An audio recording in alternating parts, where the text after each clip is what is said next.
WITN. WITN check. You can begin when you're ready. All right.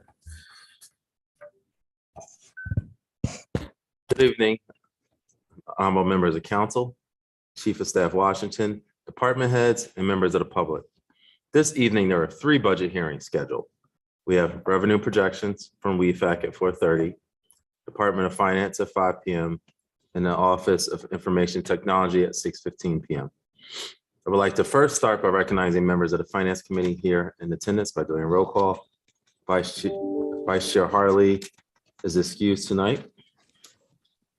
Councilmember Oliver, 3rd District. Present. All right. Council Member Field, 8th District. Councilmember Walsh at large. Councilmember Spadola at large. Present. And Council President Congo. I would also like to recognize other council persons in attendance by doing a roll call. Councilmember Gray, 1st District. Present. Councilmember Darby, 2nd District. Present. Councilmember Fields, 5th District. Present. Councilmember McCoy, 6th District.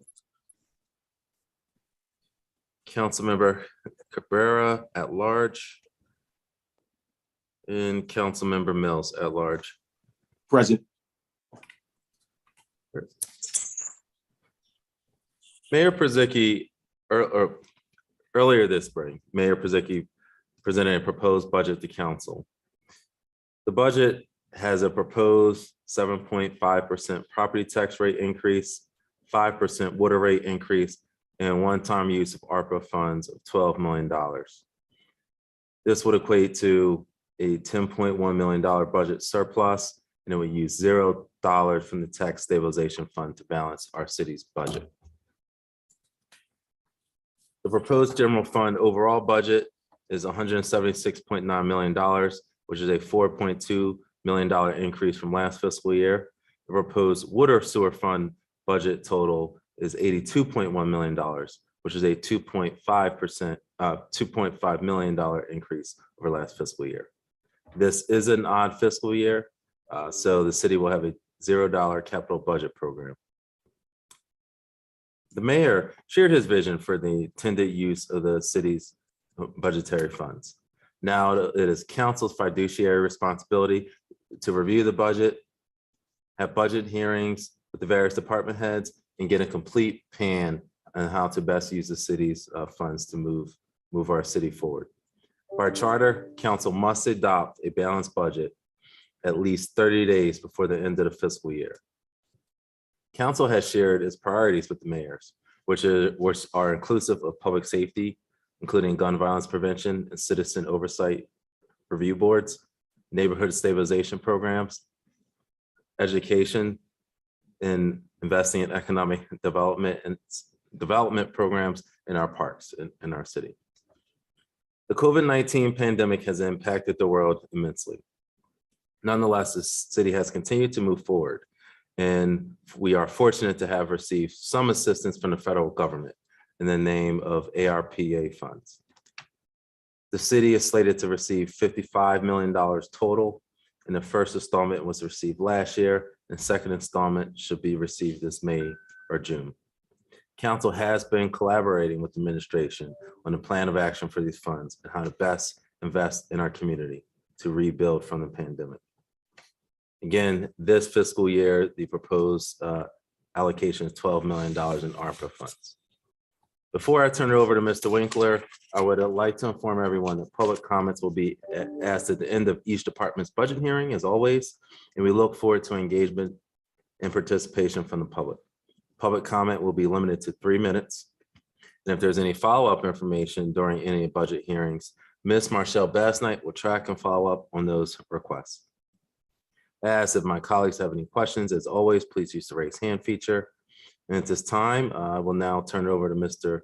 Rob Winkler, OMB manager, for his presentation of the revenue projections. He has also joined by OMB Director, Mr. Robert Greco, and Finance Director Taylor. This hearing is slated for only 30 minutes. And actually, probably a few minutes ago, all of council should have received a letter from WEFAC certifying the revenue projections.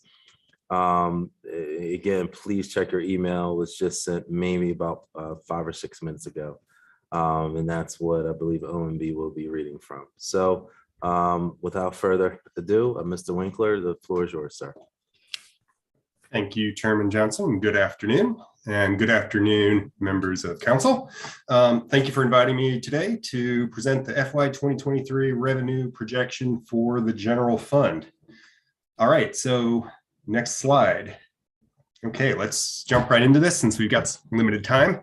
For FY 2023, the projected general fund revenues prior to transfers are 187 million, which is up 20.5 million from last year's budget. Now, this includes 12 million in one-time ARPA revenue replacement funding. And before I get into all the details on that, just want to mention a few things first. First, the presentation that I'm going to be doing today is about major general fund changes only. There'll be a separate presentation on the water sewer fund on April 25th.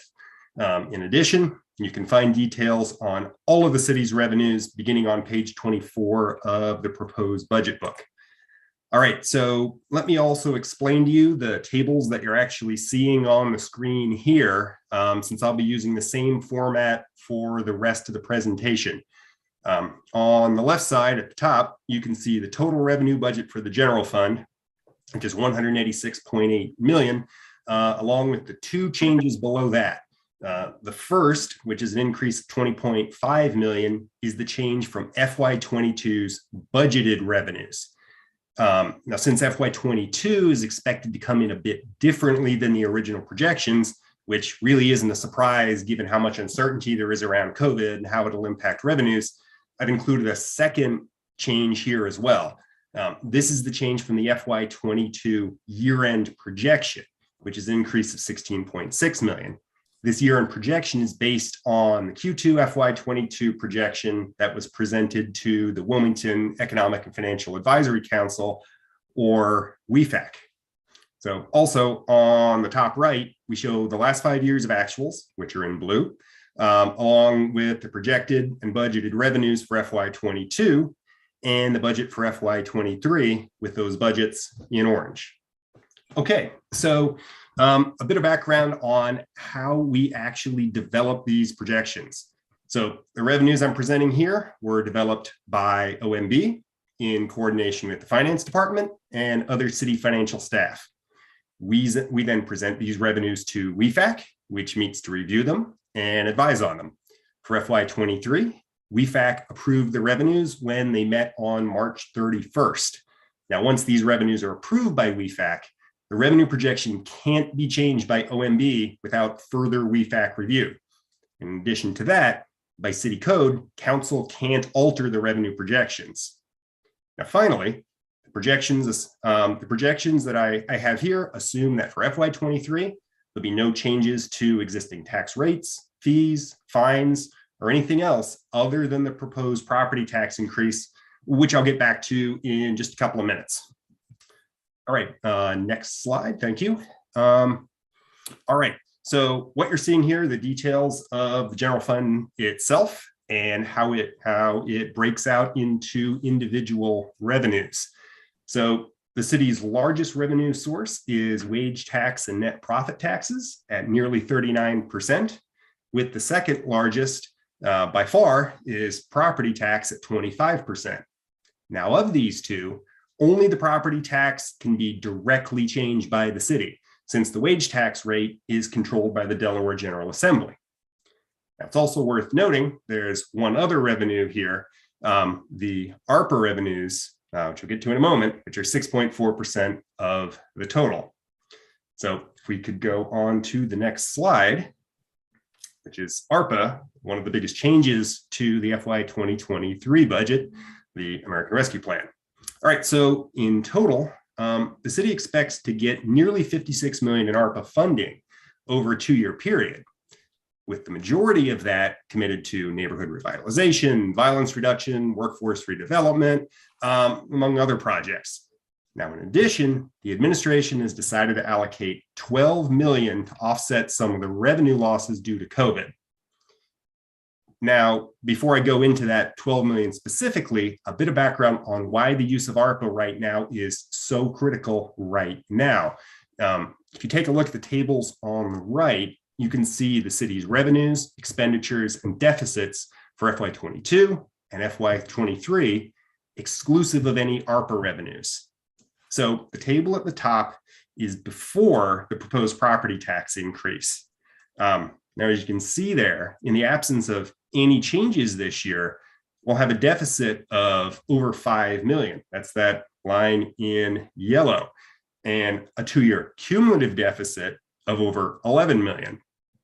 Now, once we add in the property tax increases in the bottom table, our financial situation improves a bit, but we're still in a deficit of almost 2 million, with a 2-year cumulative deficit of 8 million. Once we add in those ARPA replacement funding, we'll have a 10 million surplus in 23.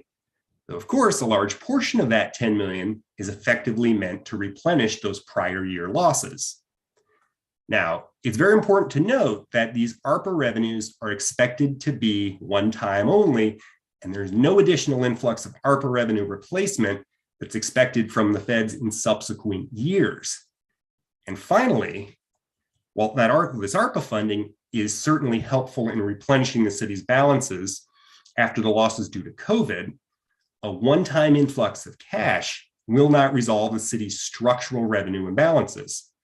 As you can see on the top right, in the absence of any changes, think revenue enhancements or spending decreases, the combined deficit between 22 and 23 is 11.2 million.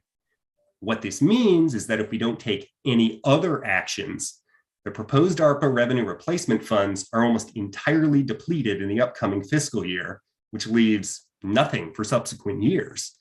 In the years beyond FY23, the city is likely to face deficits of 10 million or more annually, which is far beyond anything that ARPA could realistically cover. Moreover, once that ARPA funding goes away, the city is going to be left with an ARPA-sized hole in our revenues that would need to be filled by some other means. Now, to put that another way, what if the city were to take the entire 56 million of ARPA as revenue replacement and then do, nothing else to shore up the city's finances? Well, given the projected out-year deficits, we'd go through all 56 million in less than 5 years. And after that, we'd see deficits of nearly 20 million a year. Mr. Winkler, I believe you have a question. Sure. Councilmember Gray. Thank you, Mr. Chair. There was a previous slide where you were discussing that real estate tax can't be changed. Yeah, this one.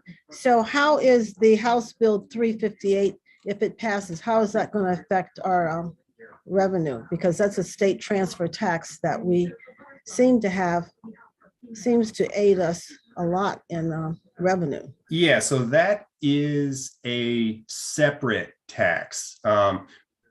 Property tax is set by us. Wage and net profits taxes are set by the state, which is actually, as far as I know, is unrelated to the tax that you're referring to. That would be the transfer tax on properties. Correct. We actually will get back to transfer tax in a bit. This projection doesn't take that into account in the sense that in and of itself, I don't believe that state bill directly requires us to make a change to our transfer taxes. So, any additional changes would have to be, calculated outside this projection. Okay, thank you. Mr. Chair, may I continue? I have another question. Yes, please. I'd like to know the nature of the audit holdup by real estate. And since we don't have the report and notes from last year's audit, how is that going to affect our projections? And can you explain to me what the holdup is? I'm actually unfamiliar with that. So no, I can't explain that. So what department can explain to me why the real estate and housing department is holding up last year's audit? Or, yeah. from our outside auditors? It's Councilmember Gray. This is a more appropriate question for either real estate and housing or a housing committee meeting. I don't believe Mr. Winkler knows. Well, he may not, but I'm asking who does, and I want to do it in the public because I don't know who to ask. Yeah, that would have to be real estate housing, though. I certainly wouldn't be able to, we can talk about that a bit online, but yeah, I wouldn't be able to assist you with that during, Okay, this presentation, since this is just about the revenue projection. okay, thank you. Okay. All right, Mr. Winkler, the floor is yours. Yeah, so to jump back to the ARPA revenues, if we were to use all of those, all 56 million as revenue replacement, after 5 years, we burn through the whole thing and we have deficits of 20 million after that, which unfortunately then would leave us with some kind of difficult choices as to what to do. You'd need something like a 45% tax increase or cut 180 positions, which is like a fifth of the general fund. So what that really means is that while this ARPA funding is a really critical tool to enable us to temporarily weather the immediate losses of COVID, it can't really solve either the pre-existing structural revenue issues that we had before COVID, or address the new normal facing the city as the pandemic winds down. We will need some other mix of additional revenue or spending cuts to put the city on a more stable financial footing. All right, so next slide, please. Wage and net profit taxes. Together, these are the city's largest revenue source, coming in at 72.2 million. For FY23, we're projecting them to be up 2.1 million more relative to FY22. So now, going into COVID, one of the biggest uncertainties for the city was the impact to the wage tax from employees working from home. As wages from non-resident employees make up almost 75% of the city's tax base, the potential for refund losses was, pretty high, though initially it was difficult for us to exactly quantify what that impact was going to be. We've now had a couple years of data, so it's possible for us to make some proper estimates here. And while work from home levels have likely declined relative to the beginning of the COVID pandemic, we do expect that some degree of ongoing refund losses will continue, with employees continuing to work from home, either full-time or part-time.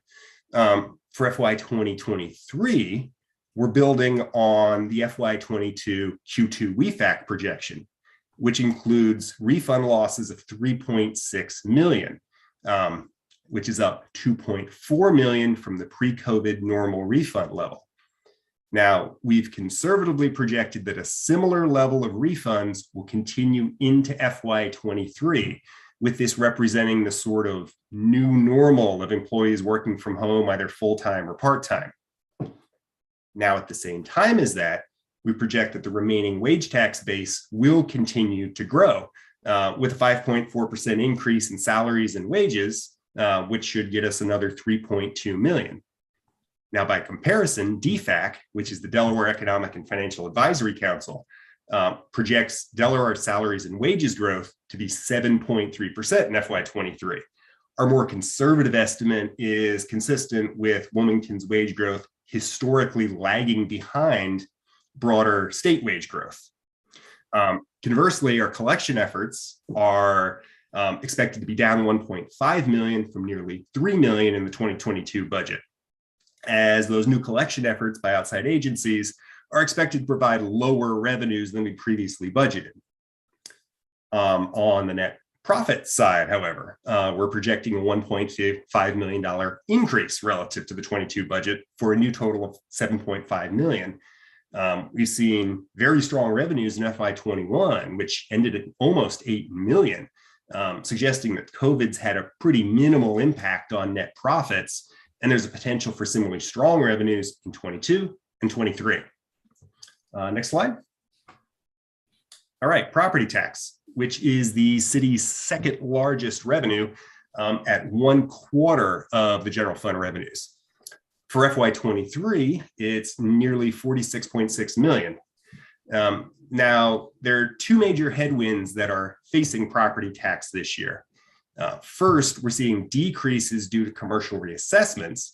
And second, the ongoing lack of a countywide general reassessment. So per the Newcastle County assessments, projected base billings for FY23 are 42.8 million. This is 280,000 lower than FY22 and almost 500,000 lower than FY21.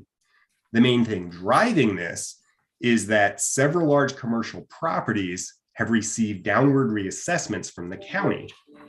Now, aside from those reductions, the broader lack of a county-wide reassessment means that the remaining base doesn't naturally grow. We've all seen property values grow significantly over the last few years. However, the city doesn't actually capture any of that increase in its property tax base, since our tax assessments are frozen at their 1983 values.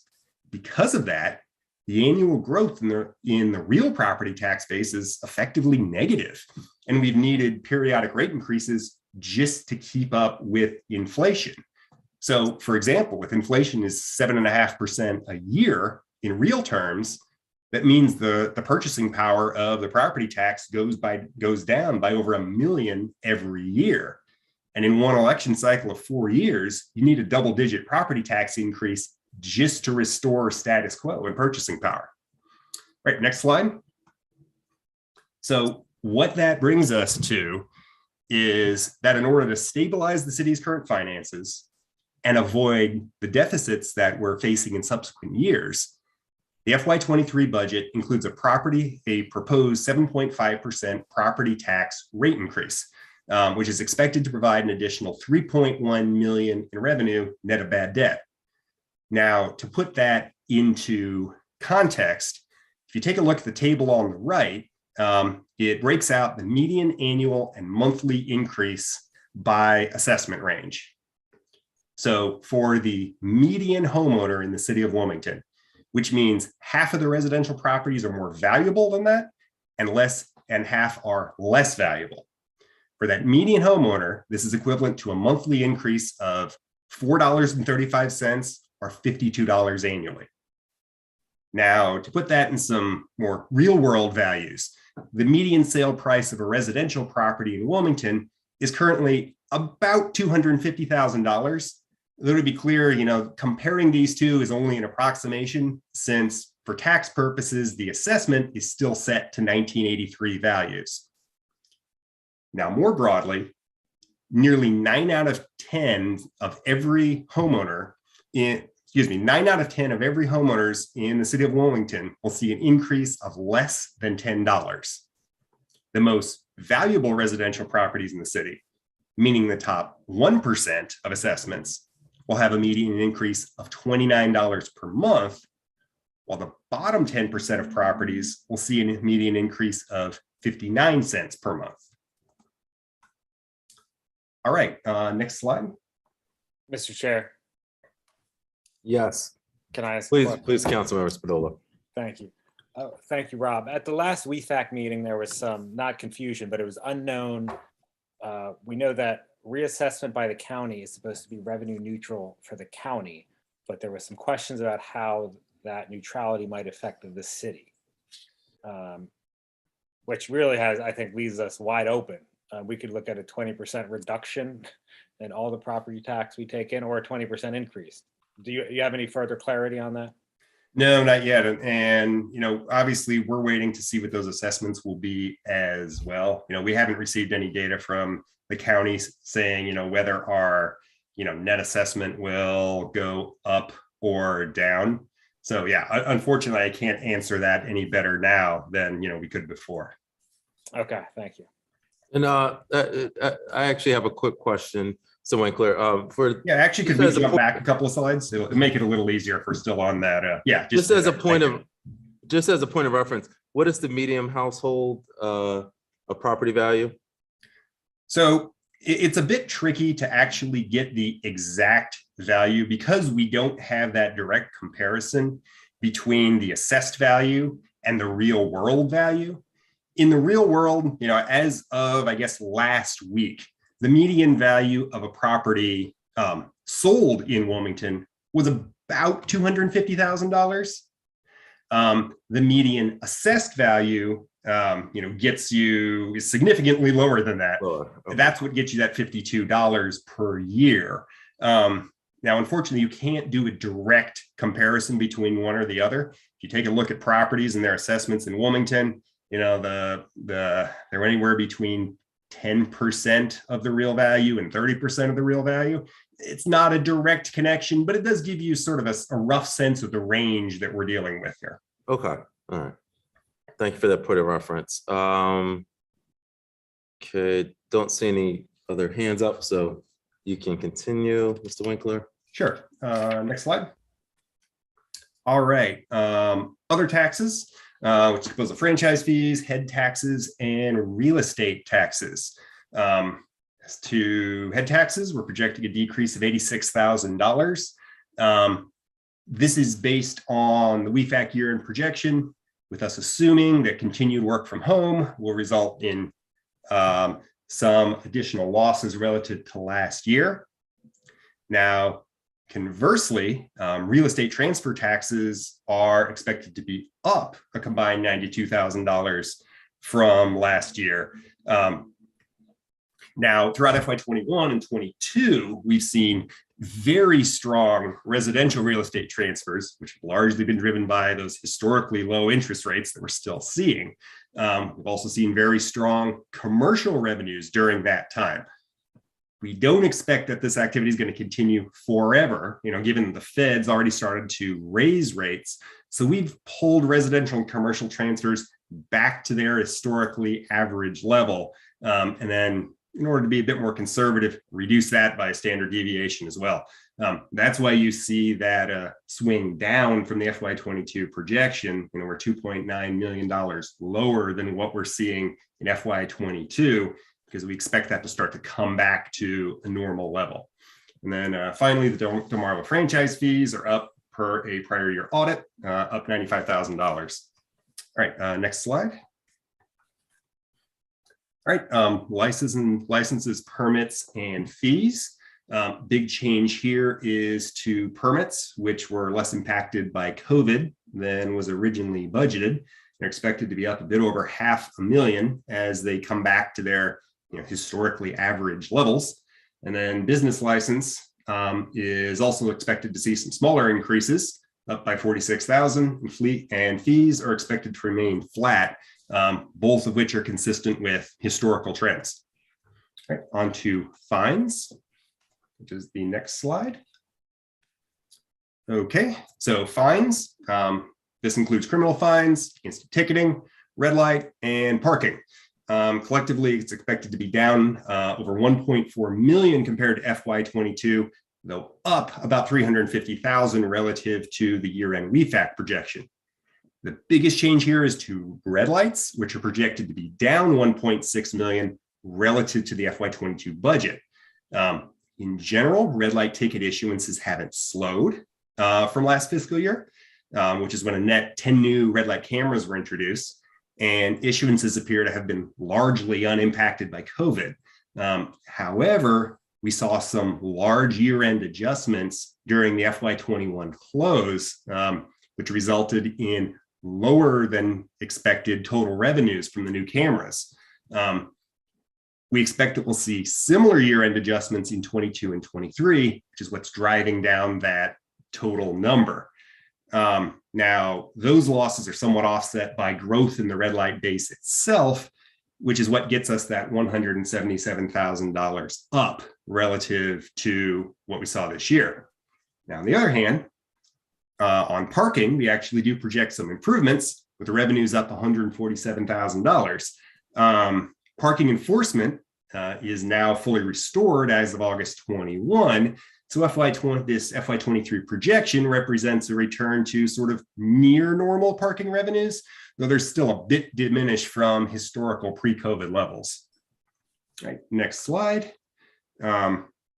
Council Member Cabrera, I would like to actually first recognize Council Member Cabrera, and the floor is yours, ma'am. Thank you.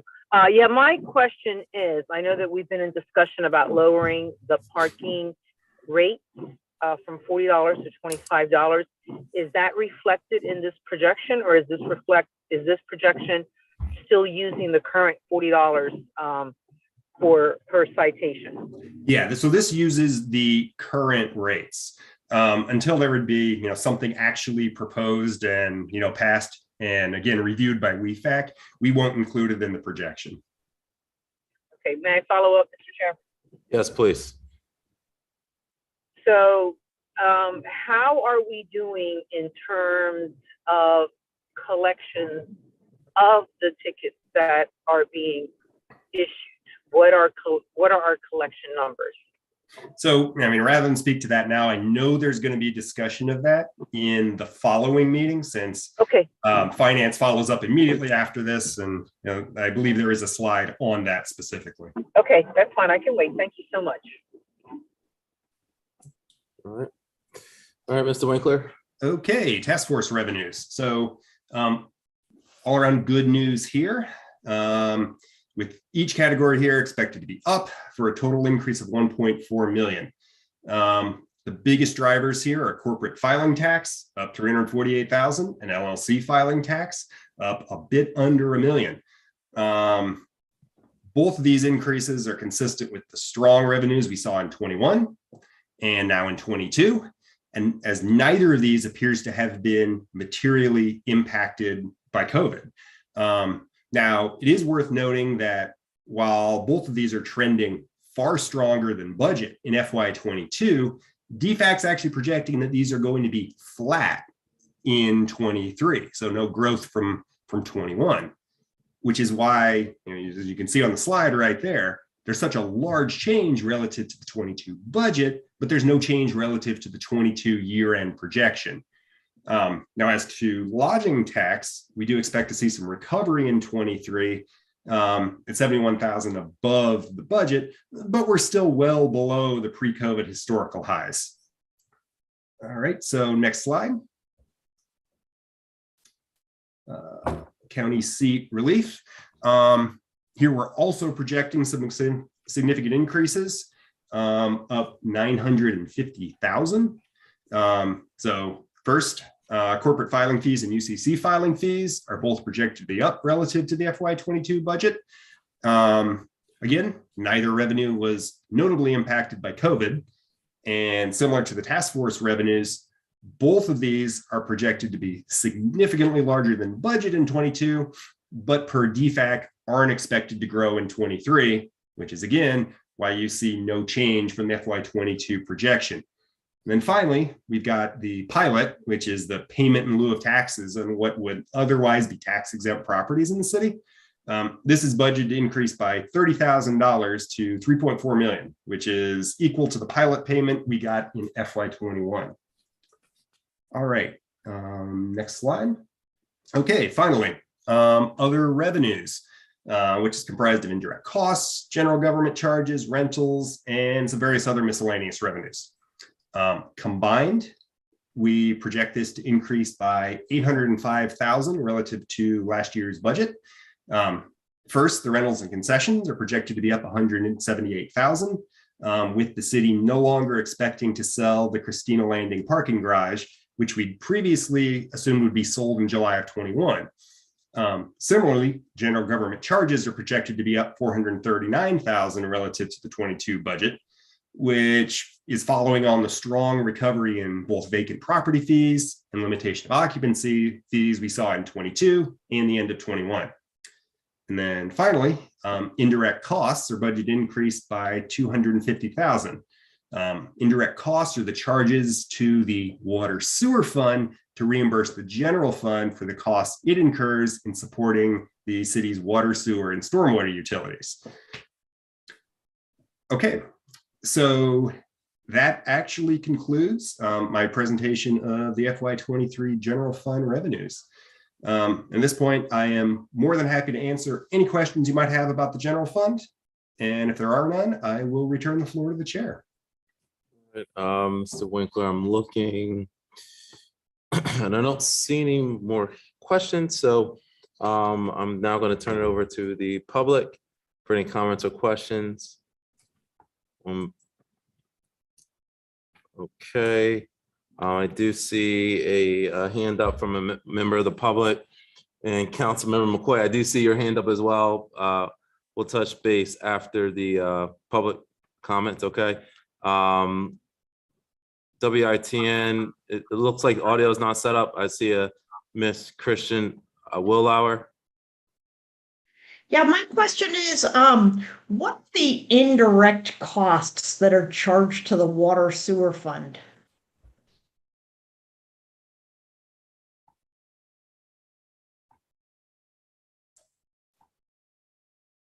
That's it.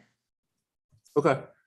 All right, Ms. Willauer. Well, since this is public comment, we have that duly noted. I do not know the answer, so OMB, unless Mr. Winkler knows off the top of his head. Yeah. Actually, I could speak to that pretty Okay, yeah. directly. If you know, briefly. So there are a lot of services that the general fund and departments within the general fund provide to the water fund. This is really there to reflect a lot of those things that aren't in the water sewer fund. So things like auditing costs, or for example, my department isn't split funded between the general fund and water sewer, but in a sense, we still provide services to the water sewer fund by helping them build their budget. So it's small portions of different activities within the general fund that assist the water sewer fund in doing its job. Thank you for that clarification. Not sure how much time Ms. Willauer used, but I believe you have maybe a minute left, Ms. Willauer. Great. How much is that charged to the water sewer fund for costs incurred by the general fund? I can look this up just to give you the exact number. So for this year, the indirect costs are 7.8 million. And the way that this is derived is, there's an actual survey that's taken of various services that are provided. This gets updated every year. So, there's an attempt to make sure that it does accurately reflect the services that the general fund does provide. All right. Thank you very much, Mr. Winkler. And Ms. Willauer, if there's any further follow-up questions, again, please email us and we'll try to get the answers from OMB. Okay. All right. Thank you. All right, quick, if there's any other questions or comments from members of the public. Okay. Saying none, then I will turn it back to Council Member McCoy. Thank you, Chair. So, Mr. Winkler, my question is, as you had spoken earlier about the fact that as we are using the ARPA funds, and if we actually use all the ARPA funds to basically fill these gaps in our budget for the next few years, how we will basically end up still having that another issue because we still are missing revenues. I would like to know what some of the actual ideas were to move forward as in replacing this revenue, because right now we may have heard maybe one idea here or there, but nothing that actually concrete showing why we should not be a little bit more conservative with spending the ARPA money that we have now, if we don't have a true idea of making certain we have replacement moving forward. So I just wanted to know whether or not there's anything that's come up. Is there anything that you will be sharing with council later, whether or not it's offline or something? I really want to hear what some of these ideas are besides the 7.5 this year. What happens these years coming forward? Yeah, and there's no one right answer or one size fits all answer to this question. You could reduce your spending, you can find new revenue sources. Right now, the property taxes is the single largest lever that the city can easily pull, in the sense that we can't change the wage tax. That's not possible.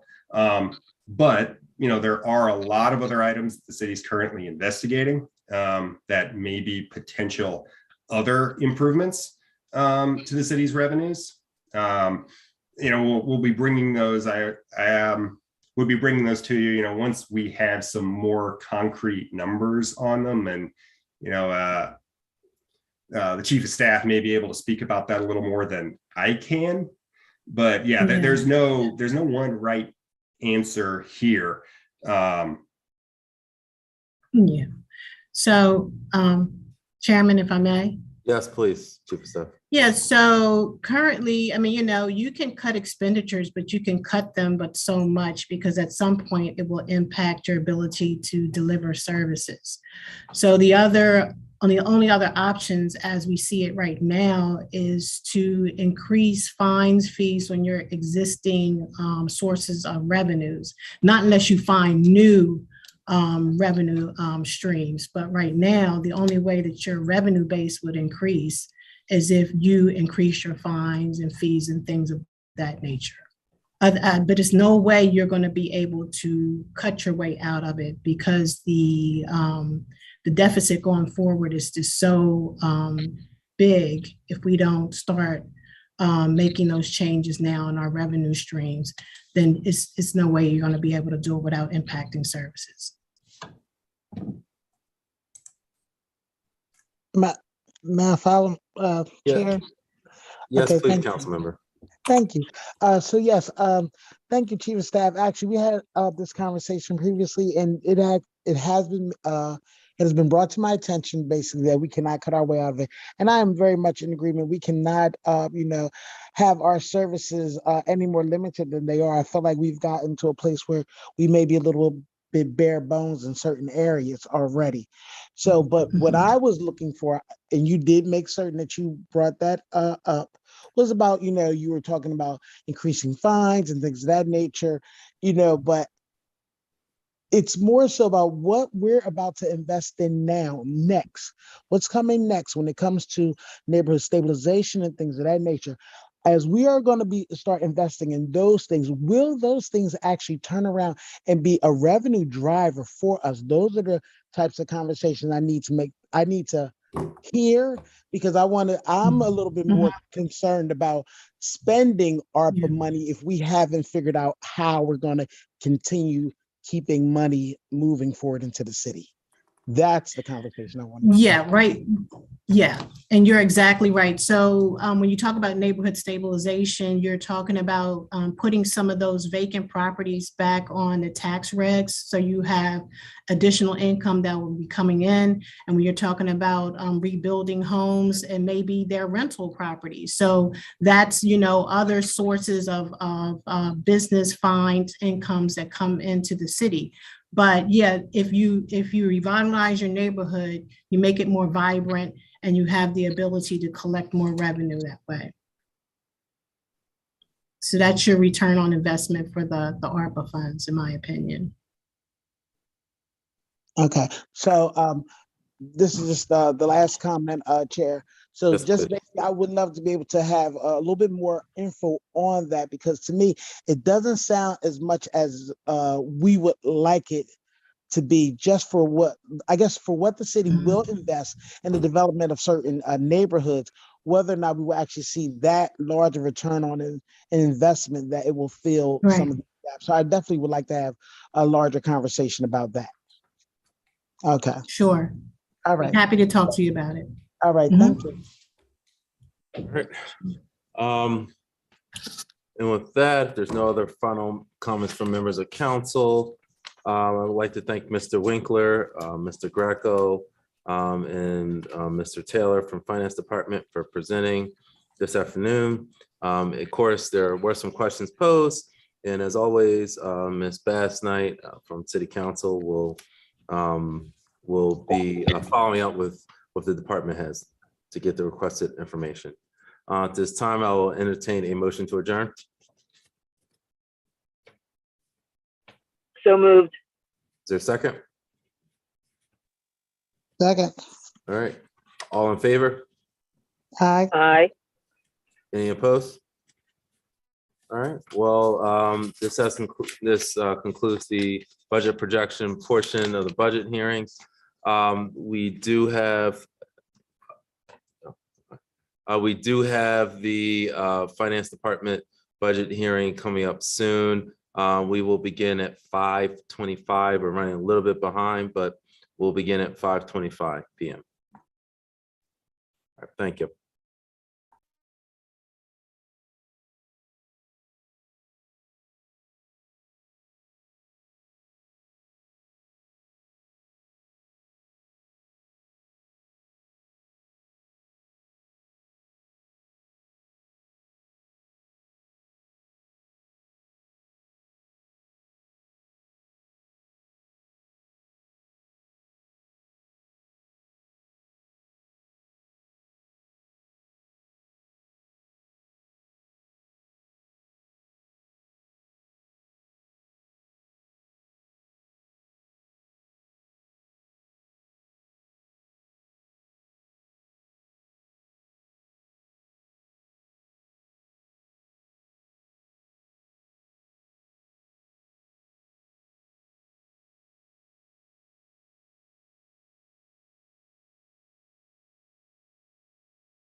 Good evening, honorable members of council, Chief of Staff Washington, department heads, and members of the public. This time, I'd like to call to order the Finance Committee budget hearing for the Finance Department. I would like to first start by recognizing members of the Finance Committee here in attendance this evening by doing a roll call. Vice Chair Harley is excused. Councilmember Oliver, 3rd District. Councilmember Field, 8th District. I'm here, I'm sorry. Councilmember Walsh at large. Councilmember Spadola at large. Present. Council President Congo. All right, at this time, I would also like to recognize other council persons in attendance by doing roll call. Councilmember Gray, 1st District. Present. Councilmember Darby, 2nd District. Councilmember Fields, 5th District. Councilmember McCoy, 6th Present. District. Here. Councilmember Cabrera at large. Councilmember Mills at large. Present. I'm here, Council Chair. Okay, thank you very much, Councilwoman. All right, first I would like to inform everyone that public comments will be asked at the end of this department budget hearing. And again, we look forward to engagement from the public, and public comment will be limited to 3 minutes. If there's any follow-up questions that cannot be answered this evening, Ms. Marshall Bassnight, Acting Chief of Staff from City Council, will track and follow up on these requests. As my colleagues have any questions, as always, use the raise hand feature. This time, I will now turn it over to Mr. Hayford from OMB for a financial overview, and then there'll be a introduction from Finance Department Director Brett Taylor, and then there'll be a question and answer by council. The floor is yours, Mr. Hayford. Thank you. Good evening, Chairman Johnson and honorable members of City Council. I would like to present the Department of Finance FY2023 proposed budget request on behalf of the Office of Management and Budget. Next slide, please. The department proposed budget request, which includes the general and water source funds, is $17.7 million. Next slide, please. The proposed general fund budget request is just over $10.5 million. This represents an increase of about $146,000 or 1.4% over the FY2022 budget. Next slide, please. Here are the various account changes. Staffing decreased by a net 2.65 FTE. 2 parking regulation enforcement officers positions were eliminated for a savings of $137,000. The revenue manager position, split funded 35% general fund and 65% water source fund, was eliminated, saving $47,000 in the general fund. The split funded senior financial officer position was changed from 80% general fund and 20% water source fund to evenly split between the funds, resulting in a $40,000 decrease to the general fund. Hospitalization and pension healthcare increased a combined total of about $86,000. MS&E in the general fund increased a total of $130,000 or 2.7%. The total increase consists of the following. Temporary agencies increased by $194,000. Out of that amount, $120,000 was added in the parking enforcement division.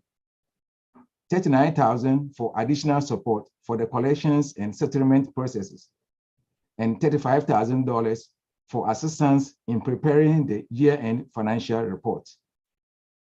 Consultant increased by about $79,000 for assistance in preparing the year-end financial report and to help organize the activities of the billing division.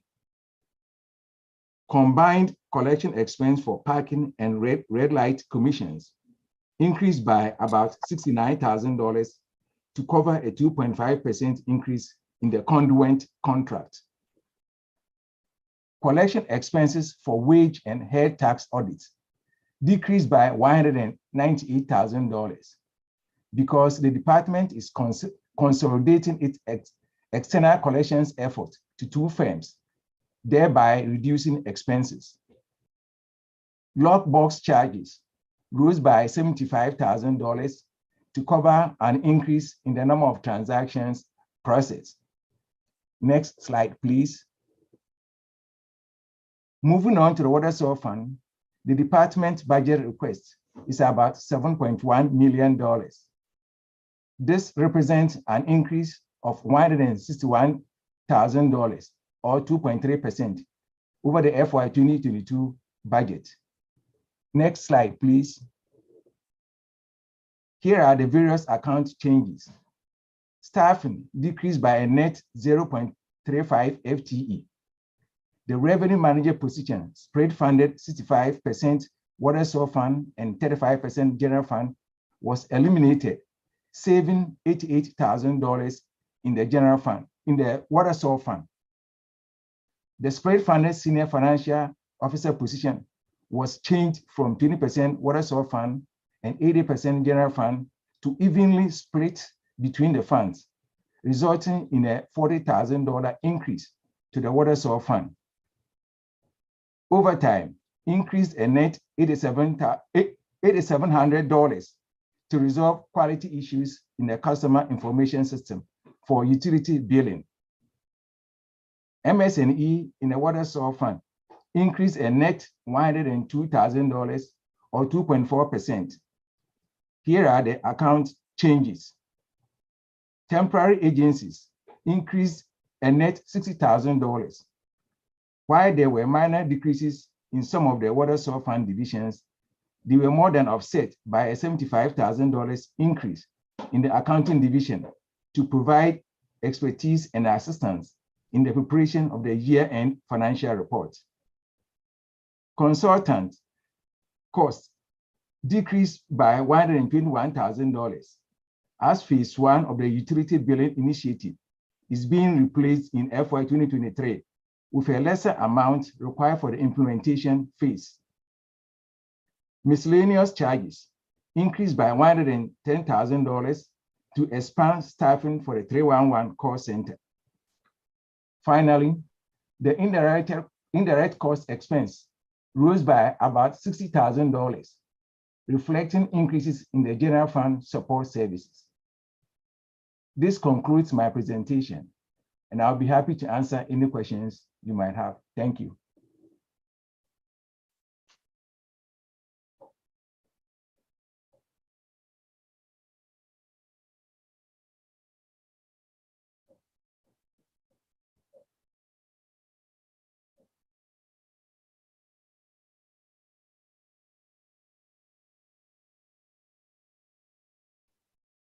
Sorry, I was on mute.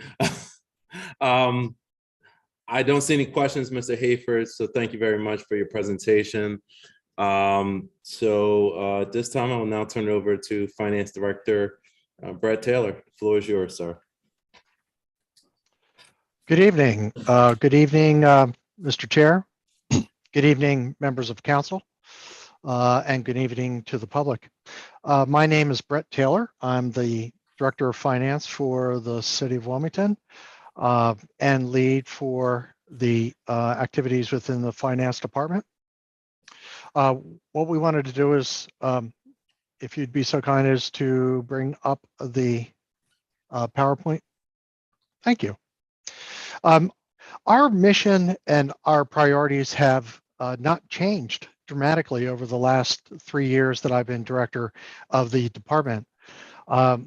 Our mission in the department is excellence in financial management, and essentially we preserve the financial integrity of the city through excellence in accounting services, customer service, and financial management. Next slide. Our department has several roles and several units, and we'll talk about the units a little later. The Department of Finance, however, has overall financial responsibility for the city. The services that we have include financial oversight, all the accounting, accounts payable, procurement, accounts receivable and collections, grants management, utility and property tax billing, and parking enforcement. One thing I want to emphasize is that we are the financial management system for the municipal water utility. So those costs and revenues that come in through the water sewer fund are our responsibility as well. Next slide. Again, as I mentioned, our vision, our mission has not changed dramatically over the last 3 years. Essentially, what we want to do is develop financial policies and systems that ensure a financially strong and effective city government, maintain financial integrity of the city and its related agencies through generally accepted accounting practices, and provide excellent customer service through courteous engagement and ease of transactions for customers. As George had mentioned, our total FY22 budget will be $17.654 million. That is split up between $10.5 million for the general fund and approximately 7.1 for the water sewer fund. We currently have a full-time staff of 81 full-time personnel, and it is comprised of 9 divisions and units. While we have 5 divisions, we have a number of units underneath of them that warrant some acknowledgement. That includes administration, accounting, account services, utility and property tax billing, central cashiering, earned income tax, grants management, parking enforcement, and procurement. I do want to say that I want to give a shout out and an acknowledgement to all the people who work in the finance department. We, on a daily basis, process over a million transactions annually, and the activity that goes on in this department is constant. We do an outstanding job, in my opinion, of attempting to get everybody's issues resolved. Sometimes we do it well, sometimes it takes a little extra effort, and we will acknowledge that. But I want to give a shout out. This is one of the hardest working staffs we have in the department, in my opinion. Next slide. Our priorities continue. We want to provide a positive customer service experience for constituents who do business with the city. We cultivate the best practices through improved business processes, enhanced data management and relevant technology, which we'll talk about a little bit in my budget presentation, ensure highly reliable accounting practices and quality control, quality assurance, and optimize internal collection processes to improve revenue. Next slide. I want to characterize some of our performance measures in terms of the 3 C's for us, and that's collections, compliance, and customer service. As you know, over the last couple of years, we've put a good deal of effort, redirected our focus to looking at collections. In this case, we want to be able to standardize how we go about our collections process. And what we want to do is, one of our metrics is to reduce the outstanding accounts receivable year over year through collections activities. When I came on board, we had over $38 million in outstanding accounts receivable. We have narrowed that down to approximately $28 million in accounts receivable from a combination of enhanced collections, payments into the city, as well as getting rid of uneconomic accounts and accounts that were simply wrong. Compliance. We, of course, have to follow all of our generally accepted accounting principles and ensure that we follow the government accounting standard board rules for our audit conditions and internal controls. So what we want to try to do every year is close out the year on a timely basis and without significant material findings. We also want to be able to pay our invoices within 30 days of the invoice date and reduce the number of findings year over year from internal audits. Next slide. Customer service. We've put a great deal of effort, investment into our customer service over the last couple of years. We have improved our response times. We have experienced response times that were in excess of 20 minutes, down to a pickup on the telephone through 311 of 30 seconds. We've also reduced the number of tickets that come through our 311 system into the utility department, particularly on utility billing. And we try to be, in general, responsive to all of the tickets that do come through. We're exploring some things that are going to make it easier for customers to transact business with the city, including we're looking at new utility billing solutions that may help improve our utility billing process, including easier to read bills and more timely payments coming on and being credited to customer accounts. And we want to explore an online wage tax filing system so that we can ease wage taxes as they're filed each year. Again, our metrics include wait times, trying to provide single contact resolution to customers, and reducing the number of billing errors. Next slide. Okay. As I said, this department does a wonderful job at dealing with the constant number of transactions that come through to our department on a daily basis. Last year in FY21, we did over 1.2 million transactions. This included bills issued. 480,000 bills were issued. We received 491,000 in utility billing payments. All of our parking tickets, red light camera tickets, all go through our department. We handle delinquent accounts, wage tax filings, net profits, filings that are processed. We have vendors. We serve over 10,000 vendors, 10,000 transactions through those vendors.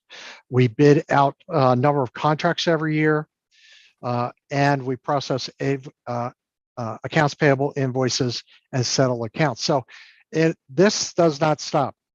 This happens day in and day out for us, and we do our best to try to improve the efficiency in which we do it and the ease of use for customers as they transact business with the department. Next slide. Okay, well, that's an overview. It's a quick overview. Mr. Chair, I don't know how you wish to handle this. We can go through the questions individually, or yes. So let's start with the. Sometimes I jump out of order, so but let's just start with number one first, and then we'll see where we go from there. There's questions about the 7.5% property rate increase. Can you talk about different strategies your department is looking at in order to ensure the long-term financial health of the city? Very good. Well, we understand the impact of the 7.5% property tax increase through Mr. Winkler's and OMB's presentation earlier this evening. But on our end, what we want to do is we want to be able to maximize revenues that are coming in. And we do this essentially day in and day out. This is what we do in the Department of Finance. What we've tried to do is look at those areas where money is not coming into the city that is due us. And in that area, we're talking about collections from wage tax, net profit tax, head taxes, all the way down to utility billing, property tax collections, to parking tickets. And in a lot of ways, looking at grant opportunities and other types of funding that might be beneficial to enhancing our revenue projections. COVID through FY 2021 and into 22 has had a very significant effect on the number of revenues that we have brought in. However, we have accelerated and enhanced our collections work and that has made up for a good bit of the revenue that we would have lost if we had not otherwise been so efficient. We're also trying to increase our technology opportunities to improve financial systems for ease of payment, such as we're adopting a text to pay option for customers to be able to pay their bills. We've enhanced our online portal, which is Paymentus, for customers to be able to enhance, be able to make ease of payment. We're looking at some of our areas along the lines of wage tax and net profits. Some of the other areas that we want to do is we want to get out to customers to inform them of opportunities for them to alleviate their current water and sewer collection, as well as property tax and other types of outstanding delinquencies that might be due to the city. We've done a digital outreach to customers. In fact, we've done 2 of them. Right now, we're seeing that has been an excellent program. It's informed customers that we have available funding for them to have some of their utility bills alleviated as a result of our utility assistance payment program and through our recently adopted partnership with the state on the LEWAP program. We could talk about that in a little more in depth as you ask questions. And of course, we've enhanced our collections unit, and we're collecting approximately $1 to $1.2 million per month of those outstanding revenues. So we're doing our best to try to bring more funding in that otherwise is due us through better collections and transactional platforms. All right, next question. Director Taylor, I believe Councilmember Spadola has a question. Thank you. Yes, sir. Chair. Good evening, Director Taylor. On the subject of increasing the financial wealth, you and I have met and spoken about cryptocurrency and blockchain technology, and I appreciate your interest and knowledge on the subject, which greatly exceeds mine. I'm curious if, from our last conversation about it, is there anything on the horizon at all within the next few years where the city might be able to implement some form of blockchain technology to help us reduce costs? Well, as you know, council member, I'm always one to take a look at this kind of technology. And it's something that is really kind of, it's still nascent with respect to some of the adoptions in certain cities, but it's certainly something that we can look at. I think from a standpoint of standardizing it, we're not quite there yet. I'd like to see some models, and I know that there's a number of models that are coming online. I think Reno, Nevada is starting to look at this. There's a couple other areas. We caught in an interesting time in that new technologies that come online, you have to make a decision whether or not you want to be on the bleeding edge, on the leading edge, or as a model, or wait until some stability comes in terms of those opportunities for tech. I'm certainly continuing to survey the landscape. I encourage you to continue to encourage you to look at the landscape, and we can continue to have those conversations as we go on. Thank you. And as a follow-up, Director Taylor, I would like this as a meeting in the future, future Finance Committee meeting, because if we are going to be the first city in the first state, and the financial tech sector is an area we're looking at, I would like to, and maybe it's going to involve OED as well. Some ways we can creatively use blockchain in order to engage consumers who come into our city.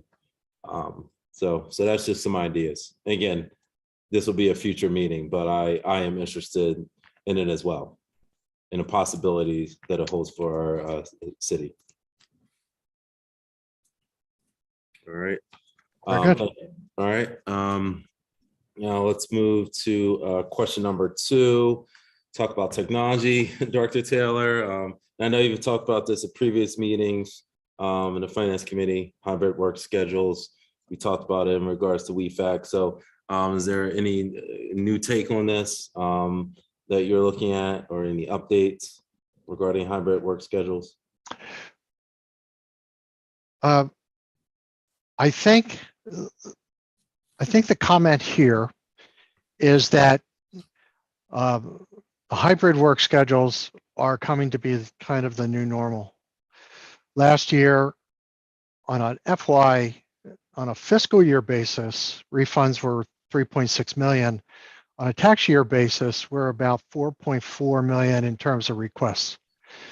For FY22, we're on the same track to have the same, about $3.6 million in actual refunds, but we're going to have approximately, again, I think it's going to be pretty consistent with last year, which means that companies are making decisions about how they work, where they work. A number of companies are going to be making decisions about the physical plant in which they work and the overhead costs that come with having those continued office spaces.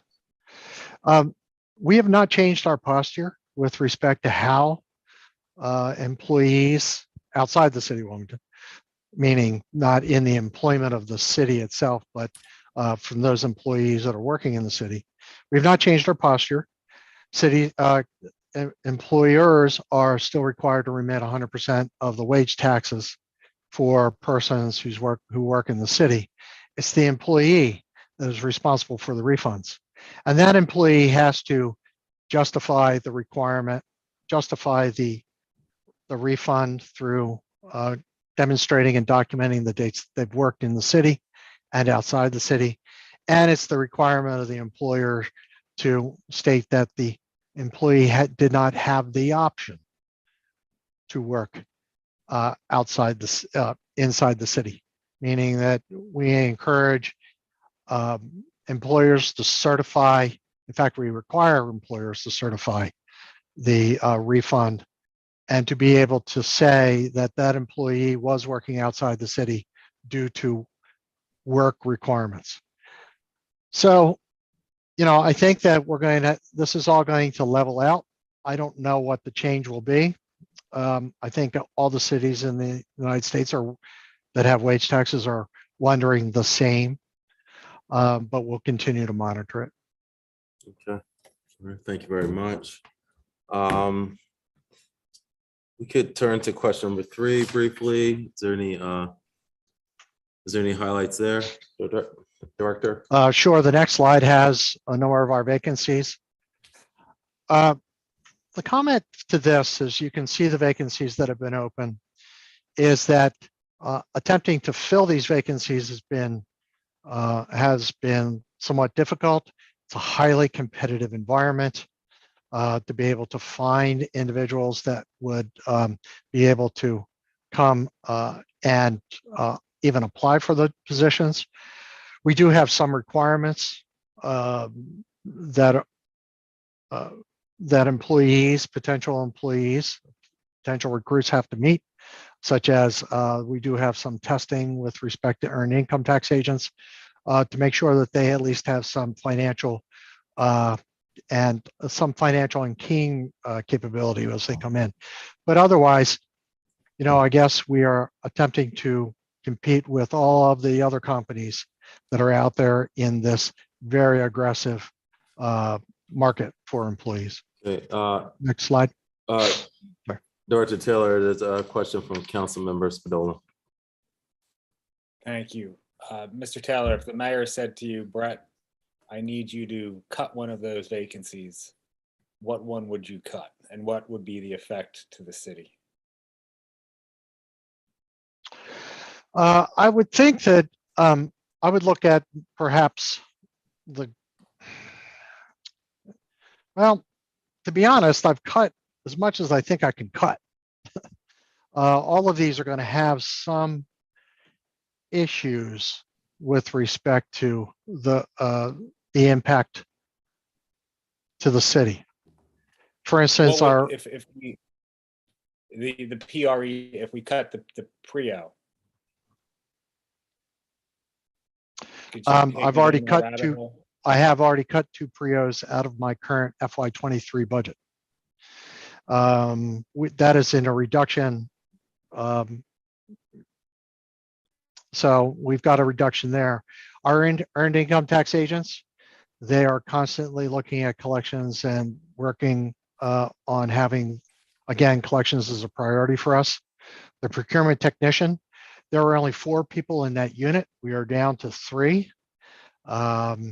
And they're responsible for all the contracting that comes through, and they're going to be taking on a greater role with respect to some of the disadvantaged business enterprise funds. The last one is the grant coordinator, and the grant coordinator is going to be important because we have now $55 million in American Rescue Act money that has to be spent. And that grant coordinator is essential to making sure that we book all of that money within our financial system. We have a grant analyst who's doing the same. However, we only have 1 grants analyst in the entire department. These are kind of, again, they're going to have pain points associated with cutting any one of these. All right. Thank you very much, Director Taylor. Let's move on. Question 4, I think, is self-explanatory.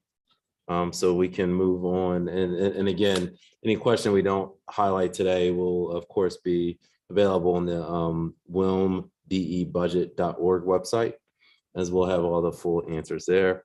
I want to turn to question number 5, Director, on the planned use of the professional services line. I noticed there's a approximately $200,000 increase over last fiscal year. That's correct.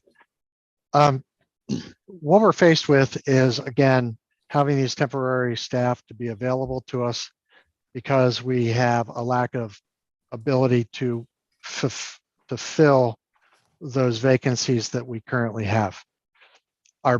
Our areas that we are in need are, and there's a couple here that aren't noted, my apologies.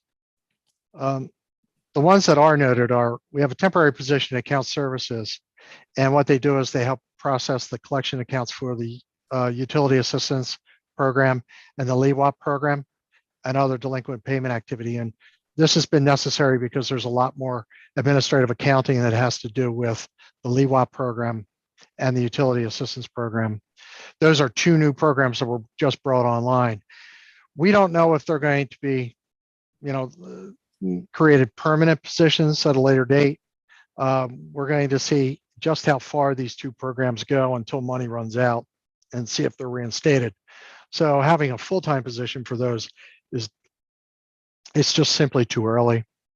The 2 temporary positions for the settlement team, as you know, the hot real estate economy has increased significantly in the number of property transfers and settlements that are coming in. Not only do you have that, we have what we call move-ins, which is every time you get a new property coming in, we have to update our accounts to ensure that we bill correctly for property taxes and utility bills. So we brought temporary positions in. Again, we don't want to bring full-time positions in because we don't know how long that particular the activity is going to be maintained. We go into a recession and things begin to tail off. Of course, we probably won't necessarily need them.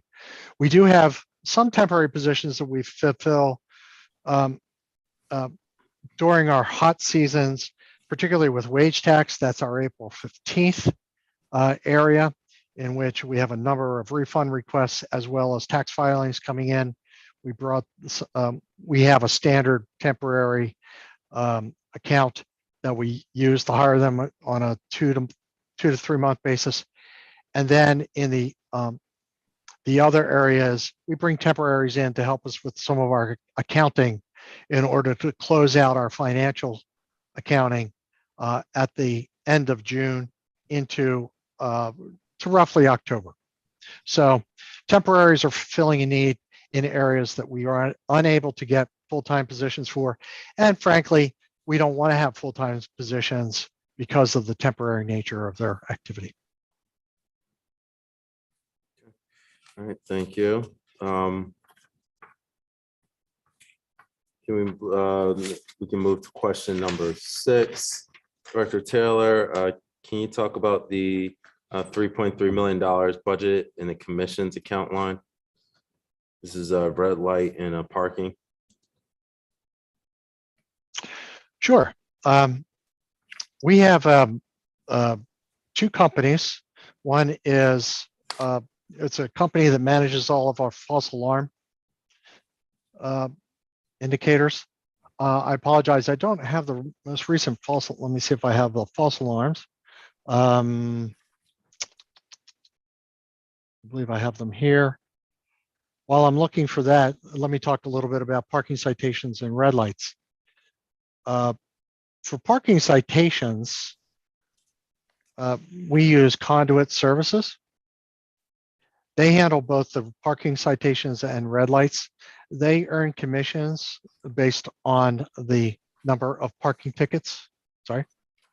Next slide. You can go to the next slide. That should tell us. Okay, there we go. Thank you.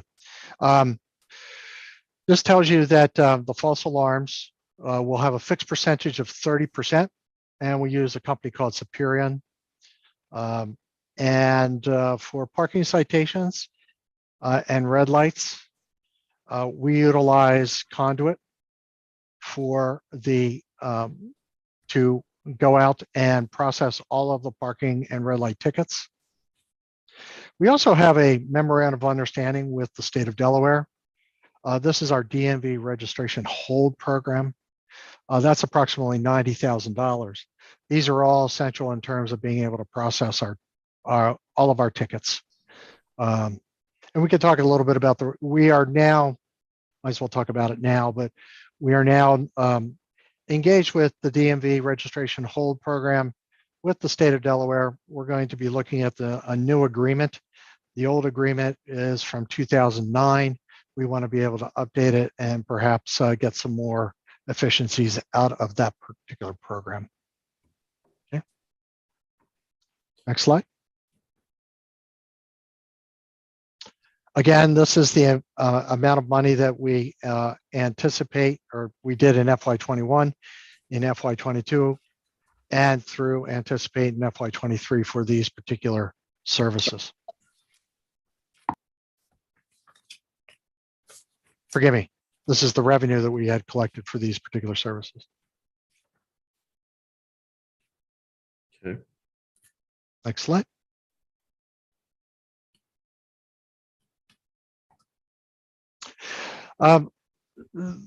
This particular slide is specified as statistics from the AutoView mobile plate license technology. We had just brought this this particular technology online in FY21. We had 321 notices sent out, and none of those were booted. Now, keep in mind that this is included in our booted total, but it is not the booted total for the year. Also, specified statistics for FY21 year to date on the number of red light tickets issued and paid. And as you can see, red light tickets we issued in 21, approximately 54,000. In FY22 year to date, we're about 44,000. That number we should reach that over the next 3 months, April, May, and June. So we are still on target to be where we were last year. The good news is that we have a fairly good amount of revenue that's going to come up. We're going to see that probably the red light tickets are going to have them come in, issued and paid to a greater extent than it was last year. Next slide. Specify the number of parking tickets issued by PRIOs year to date. As you know, FY20, beginning in March, I guess it was March FY20 through a good portion of FY21, we issued no parking tickets, so our numbers were down. These numbers continue to stay down. Year to date, we're probably going to be back up to, say, the FY20 amount. What we're seeing is that due to COVID-19, we're simply having fewer people come into the city, fewer people park at those meters and in those zones. And therefore, we're going to have less tickets written. Next slide. Okay, all right. Director Taylor, can we delve into the sheriff sale program and the audit program, the $1.28 million budget? Sure. As you know, we have a number of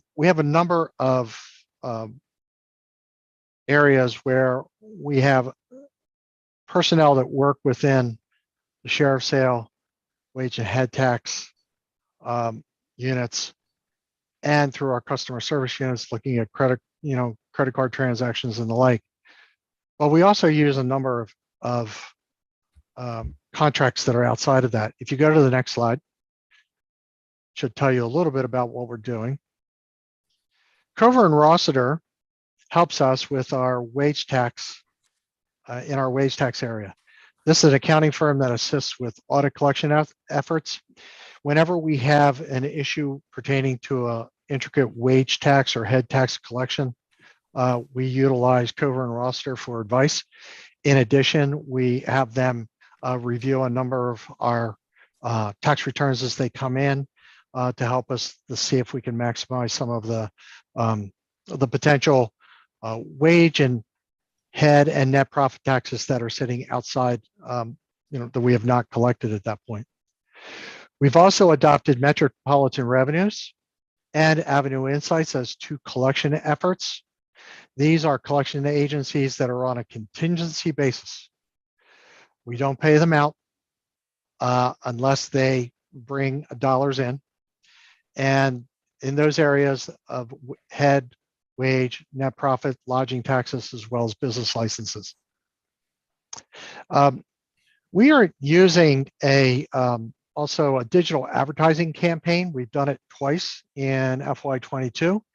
We're going to determine whether we're going to use it again in FY23, but this is a digital advertising campaign. What it does is it informs people that they can call 311 for a payment agreement if you have an outstanding delinquent bill. At the request of a number of council members, we directed in our last campaign these digital advertisements to go directly to approximately 4,600 residential customers who had been behind on their bills. And all we did was we told them that they can call us. We will help them with a utility payment program and the like. So all they have to do is look at the ad, click through the ad, and it takes it directly to our website. We used Thomas Reuter to help us with skip tracing. Essentially what this is a database of addresses for people who have delinquencies in order for us to be able to track them down, particularly ones who live out of state. Lastly, we use Moore and Rutt. This is a legal firm. What we have to do is we often use a legal firm to help us with our second phase of the collection. If we get no response to some of the collection notices or delinquent notices that we send out, or director's letters that we send out, we ask the lead law firm to reach out to those customers and help us collect. But they're also there for some of the more problematic collection efforts. For instance, these may entail large-scale condos where we have to collect from a number of different units within the condos, stormwater collections that might be out there. A lot of properties, larger commercial properties, have outstanding stormwater bills that have not been paid. Again, we use Moore and Rutt to help us with our legal services to be able to go out we generally reach out to them well before we would get into a sheriff sale situation. Not only do we reach out, Lauren Rhett reaches out, and we use sheriff sales really as our last ditch effort to get them to come in. So this is a legal firm that helps us. Okay. All right. Let's Okay. just briefly, Director Taylor, were there are any of these agencies DBEs to your knowledge? To my knowledge, well, to my knowledge, they are not.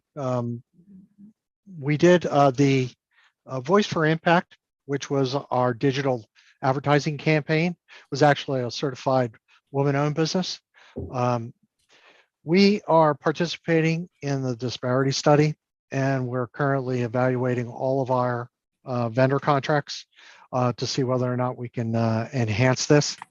I will say that we're going to have a number of requests for proposals coming up, particularly with respect to our utility billing, our parking services, our red light camera services, the digital program, street sweepers.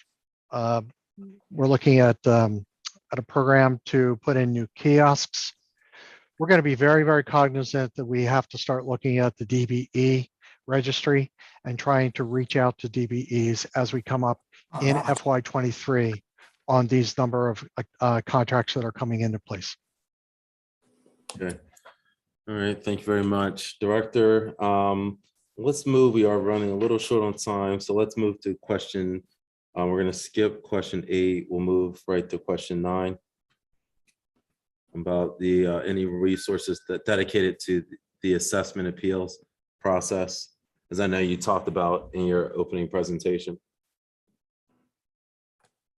The only resource dedicated to this is that we continue to watch what Newcastle is doing with respect to assessment appeals. I will say that the Newcastle County is still in its research stage with respect to finding out to be able to do the new assessments as part of the reassessment process, which Mr. Winkler had talked about earlier this evening. Most of that will not happen until those new assessments coming in.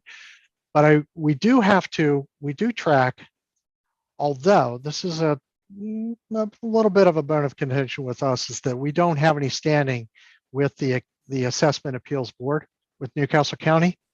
However, we do make it known that, we do watch as those appeals come through to see what kind of impact there's going to be on property taxes. The revenue projections have accounted for that $280,000 in reductions anticipated in FY23.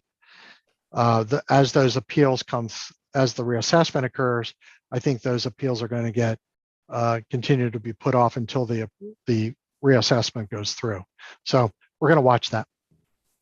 Okay. All right. Let's skip question 10. That will be, of course, online for those to view. We'll move to question 11. Any discuss changes with any kind of, because I know you're doing digital outreach. Is there an increase in terms of print outreach as well? We have our standard print outreach. Any increase in the print outreach will come as a result of supply chain issues. We had recently found that our paper costs are going up, our envelope costs are going up, and then we've had delays in our supply chain. So that's become somewhat of a problem. The sooner we get over to a digital environment, that's the better. However, I do want to acknowledge that not everybody has the capability nor the inclination to do things digitally. So for the most part, we're still going to provide a paper experience for our customers. Okay. And then if someone wants to receive the invoice via email, then is there a selection to do that? They do. They can click on to opt out of a paper copy and opt into an electronic copy. We had a campaign. It was kind of interesting. We had a campaign last year where we were doing both. People who had opted in for an electronic had also opted in for a mailer. They decided that they wanted to stop having the mailers come through. About 3 months later, we had a number, I'll have to get back to you on a percentage, but a number of those customers called back in and said, I'd like a both paper and electronic copy. So it's not a proven science yet. So we have to understand that we have to meet customers where they are. So Understood. Let's move to question number 12. We can view online. Let's move to question number 13. Can you discuss any highlights with the equipment account line? no, not really. These are necessary for us to keep our licenses for software usage. And we just have a general, just sometimes office equipment gets old and outdated or fails. So we need to have some money available for that. All right. And last but not least, I'm going to move to question 14. Director Taylor, similar to the question Councilmember Spadola asked, again, where council's reviewing each department's budget closely. Do you have any suggestions if there was a 2.2% reduction to your budget that would allow you to be still operate and move forward as the fiscal operators for the city? Well, I think that we've done our best to look at our budget. We came in below what the mayor had mentioned in terms of cuts, I think. And we've given up, we eliminated a number of positions. It's this push-pull between, making sure that we can keep operational efficiency. There is a point of diminishing returns. You cut too far down and we're going to see declines in customer service as well as operational efficiency. In terms of any further reductions, we're in constant communication with the mayor's office and OMB on this. I think that those are discussions for a policy discussion with them before we would make any decisions. I will say that it's my intent to continue to look at every part of the operation and figure out if there's a technological solution that may help us increase our efficiencies. As we get savings with respect to those efficiencies, we're going to certainly include them in our budget and part of our budget conversations as we go into FY24. All right, Ms. Director Taylor, this time I would like to turn it over to the public. If there's any questions or comments by members of the public. Going once, going twice. We'll now kick it back to members of council. If there's any final comments from council. Okay. All right, seeing none, I would like to thank you, Finance Director Taylor, and Ms. Leverage, Ms. McLaughlin, and Mr. Hayford from your office for presenting this evening. Any follow-up information, again, I ask that you provide it to Ms. Marshall Bass Knight from City Council. This time I will entertain a motion to adjourn.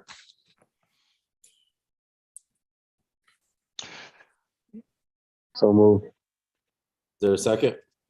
Second. All right. All in favor? Aye. Aye. All right. Any opposed? Mr. All right. Mr. Chair, thank you very much. Yes. Thank you very much, Director Taylor. Okay, right. thank you. Thank you, Council. All right. The Finance Department Committee hearing has concluded. We'll take a brief break. We will begin at 6:35. Will be the presentation of the IT department. Thank you.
Ms. Marshall and WITN.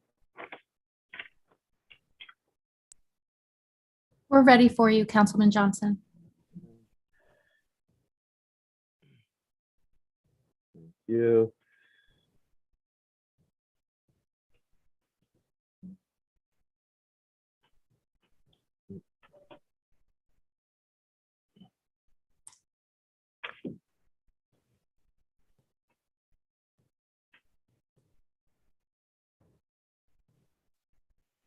All right.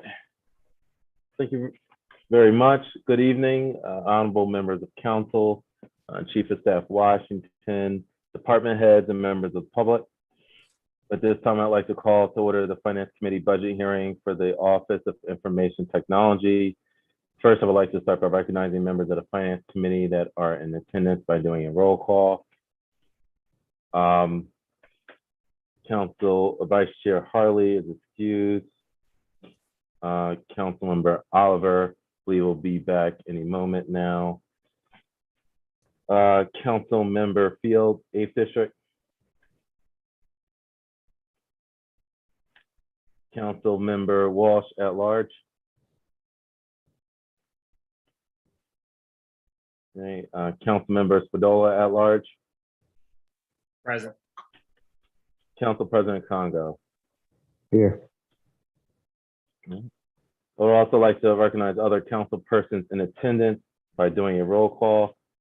Councilmember Gray, 1st District. Councilmember Darby, 2nd District.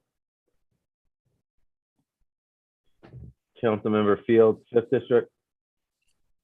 Present. Councilmember McCoy, 6th District. And Councilmember Cabrera at large. Councilmember Mills at large. Present. All right. I would like to inform everyone that public comments will be asked at the end of the IT department's budget hearing. And we look forward to participation from the public. Public comment will be limited to 3 minutes. If there's any follow-up information during any of the budget hearings, Ms. Marshall Bassnight, as always, will track and follow up on these requests. I asked if my colleagues have any questions, please use the raise hand feature. And at this time, I'll turn it over to Mr. Waymeyer from the Office of Management and Budget for a financial overview, followed by a brief introduction, and then a question and answer by IT Director Damon May. This time, the floor is yours, Mr. Waymeyer. Awesome. Thank you, Mr. Chair. Members of City Council, during this time, we will review the major funding changes within the IT department's proposed budget for fiscal year 2023. If we could go to the slides, that'd be appreciated. Thank you. Awesome. If we could go to the next slide. Thank you. All right. Overall, the department's budget increased by $671,000 or 7.7%. Personal services had an increase of around $45,000 or 2%. MS&E went up $322,000 or 5.1%, and staffing remains at 21 full-time employees. Next slide, please. We'll dive into a few of the major funding changes. To highlight them are the following. Personal services, as mentioned, rose $45,000 as regular salaries increased by approximately $20,000, and this was due to regular step increases and cost of living adjustments. And for the similar personal services, hospitalization also rose around $26,000. For computer software licenses, a net decrease of $120,000 is mainly due to last year's budget, which included a one-time purchase of employee benefits, enrollment, and administrative software, which cost $100,000. So that explains the decrease. For consultants, the account went up $196,000, largely for the development of land use permitting software. Additionally, other non-capitalized equipment increased by approximately $138,000, largely due to the purchases of 12 Ethernet switches and 12 rugged laptops for the fire department, and these cost $60,000, and as well as upgraded technology for computers, screens, audio, and video in the treasurer's office for a cost of $35,000. Lastly, capital lease debt service rose by $280,000, reflecting the city's replacement of the storage area network, which will protect against ransomware. For more information about the department's budget, please reference page 228 of the budget book. And in closing, we can discuss a question or two before we hear more from Director May. All right, I believe Council Member Spadola has a question. Thank you. Thank you, John. How come those the laptops, shouldn't that go against the WFD budget? Let's see, for the laptops specifically, yeah, they're going to be under the non-capitalized equipment line. Director May, if you want to clarify with the specific.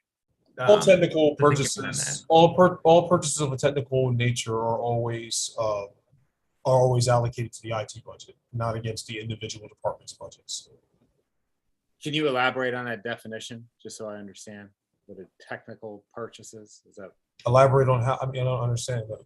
so we're buying. Anytime we buy something that's a technical purchase, it's allocated to my department's budget to be funded there. When you say a technical purchase, you mean a computer? What do you mean by Computer, software, anything that's IT related. Gotcha. Okay, thank you. All right, if there's no other questions for O&B specifically, I will turn the floor over to IT Director May. And there's Councilmember Gray. I just wanted to be acknowledged as being in the meeting. Thank you. Gotcha. All right, thank you very much, Councilmember. And now I will turn it over to Director May. The floor is yours, sir. Thank you, Mr. Chair. Members of council, thank you all for being here tonight. Thank you for allowing me to present the IT department's FY 2023 budget. Can I have the next slide, please? So just in the beginning, we'll do a quick overview of IT. IT is broke up into 6 divisions: administration, network, applications, help desk, telecom, and mapping and graphics that all provide the individual IT functions for the city. Next slide, please. Our mission is to enable city employees to better service constituents. One second. Constituents by providing a secure computing environment, exceptional support, and innovative solutions. Next slide, please. Our vision is the Department of Information Technologies will be a recognized leader in providing effective technical solutions, quality services, drive collaboration, and effective support to empower our users to engage in the exchange and creation of knowledge via information technology.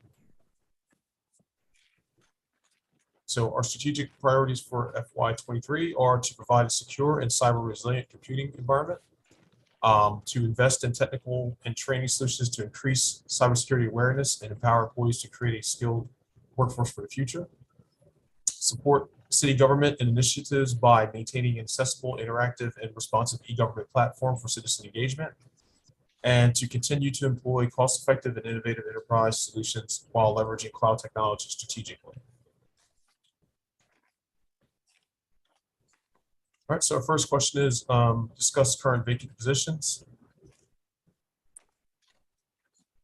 Specify the duration of the vacancy, specify the time frame for filing positions, specify if the positions generate revenue, and if so, estimate amount, and justify the need for the positions. Yes, and you can go to, slide 1, perfect. Mr. Chair, do you want me to read, are we reading the questions or No. We can just dive right into it. Do you have any highlights with the vacancies? All right. So there are 2 vacant positions, information help desk coordinator and the application support specialist one. The positions have been vacant since April 21 and May 21, respectively. The positions will be filled by June 30, 2022. The positions do not generate revenue, and positions are necessary for the IT department to operate efficiently and complete projects internally. Filling these positions will allow the department to drastically reduce its reliance on temporary labor. Okay. Moving to question number 2, IT Director May, can you discuss any involvement that the IT department has specifically with citywide broadband or citywide Wi-Fi. Something that has been discussed, of course, at different various levels in different communities in the city. And so is there any insight your department has on that? As I answered the question, our budget and our focus is on the internal operations of the city and its infrastructure. We rarely, if ever, venture outside of that, outside of that area. Generally, the initiatives for external IT endeavors align with whichever department the IT the request is kind of made for. So like with the city lighting, that was a public works project and stuff. So we're involved at the sense of if there's some integration with the city systems, we give recommendations there. But as far as external items like public Wi-Fi and things like that, we have not been involved. Okay. We are not involved. All right, thank you very much. And Councilmember Spadola, I believe, has a question. Thank you. We go back to the slide about the vacant positions? Thank you. Mr. May, in regards to these two positions, what was the cost of that temporary labor and why is replacing the temporary labor with a full-time hire necessarily better?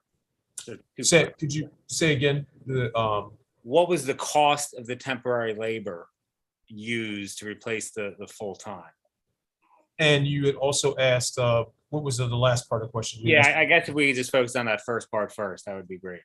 I would have to I'd have to get that information and provide that to you, to Marshall, to find out the exact specific cost of the labor. What had happened was I had wanted to upgrade both of these positions and do changes to the positions to make the one position more security oriented, and upgrade the other position to be equivalent to the other positions in the department. But as we got around to budget time, we found that the funding wasn't there, to be able to make that happen. And so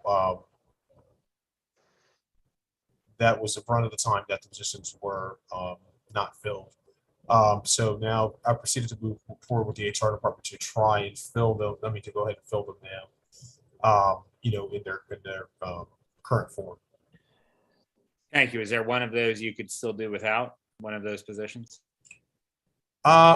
No, not really, because both of them have really severe impact. I mean, we're already running operationally. It's, we've noticed some operational difficulties, particularly with all of our team members having to take on more security-oriented tasks. Everyone's had to absorb 20 to 30% more security tasks with their positions. And so, we need these positions to be able to spread out the operational load, to be able to handle some of the increased ticket requests, particularly with the applications department, with upgrading Munis after having upgraded Munis after being on the same platform for 6 years. We're having a significant increase in requests from departments for assistance with Munis. So we would really be at a loss if we were to lose either one of these positions.